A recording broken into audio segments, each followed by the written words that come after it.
Hello everyone. तो NEET के selection में जो सबसे इंपॉर्टेंट रोल होता है वो होता है कि आपको ओएमआर को बिना किसी गलती के कैसे फास्ट और एक्यूरेट फिल करना है। और अधिकतर बच्चों के मन में डर होता है कि नीट के ओएमआर का फॉर्मेट कैसा सा होगा और मैं उसे कैसे फिल करने जाऊंगा। तो इस वीडियो में मैं आपको बताऊंगा कि नीट के ओएमआर का फॉर्मेट कैसा होने वाला है और मैंने मेरे नीट एग्जाम के टाइम में ओएमआर को कैसे बिना किसी गलती के फास्ट और एक्यूरेट फिल किया था। Myself Nitin Chaudhary, second year MBBS student at AIIMS Deoghar. तो चलिए वीडियो को स्टार्ट करते हैं।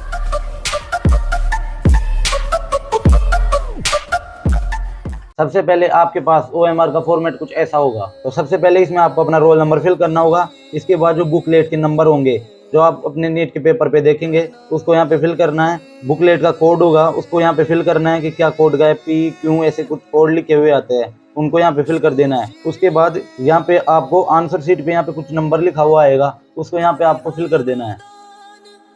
इसके बाद यहाँ पे आपको अपना नेम, आपका मदर्स नेम, आपका father's name in running hand writing means आपको कैपिटल में लिखने की कोई ज़रूरत नहीं है, ऐसे भी लिख सकते हैं।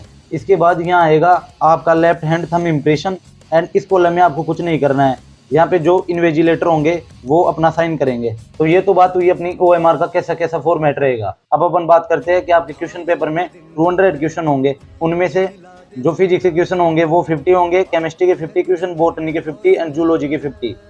तो हर सब्जेक्ट के 50 क्वेश्चन सेक्शन में डिवाइड होंगे। ए सेक्शन में आपको 35 क्वेश्चन मिलेंगे एंड बी सेक्शन में आपको 15 क्वेश्चन मिलेंगे। सबसे इंपॉर्टेंट बात, जब आप OMR को फिल करने जाओ तो एक बार अपने पेपर की सीक्वेंसिंग चेक कर लेना कि मेरे पेपर में पहले बायोलॉजी, केमिस्ट्री और फिजिक्स में से कहां से स्टार्ट किया गया है। क्योंकि जैसे आप पूरे साल से प्रैक्टिस कर रहे हो, पहले फिजिक्स करने की आपको पता हो कि पहले 50 क्वेश्चन फिजिक्स के होते हैं, अगले 50 क्वेश्चन केमिस्ट्री के एंड नेक्स्ट जो क्वेश्चन बचे वो होते हैं बायोलॉजी के। लेकिन कई बार पेपर में क्या होता है, पहले बायोलॉजी से स्टार्ट कर देता है। तो आपको ध्यान यही रखना है कि आप ये एक बार ये चेक कर लेना कि पहले बायोलॉजी तो नहीं दी गई है, तो उस हिसाब से भरने जाना।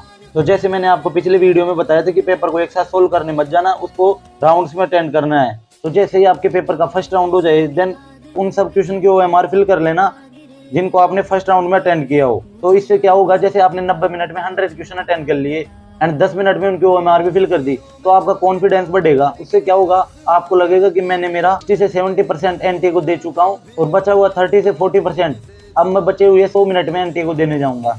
सबसे इंपॉर्टेंट बात जो आपको ध्यान रखनी है वो है कि OMR को फिल करते टाइम सीक्वेंसिंग का ध्यान रखना है। आपको ये कंफर्म होना चाहिए कि जैसे मैं 102 नंबर का क्वेश्चन कर रहा हूँ तो OMR भी 102 नंबर के क्वेश्चन के सामने ही भरूं, और जैसे 103 नंबर का क्वेश्चन कर रहा हूँ तो 103 नंबर के क्वेश्चन के सामने OMR को फिल करूँ। तो इससे क्या होगा, आपके आंसर की सीक्वेंसिंग ठीक रहेगी और OMR में आपको कोई गलती नहीं होगी।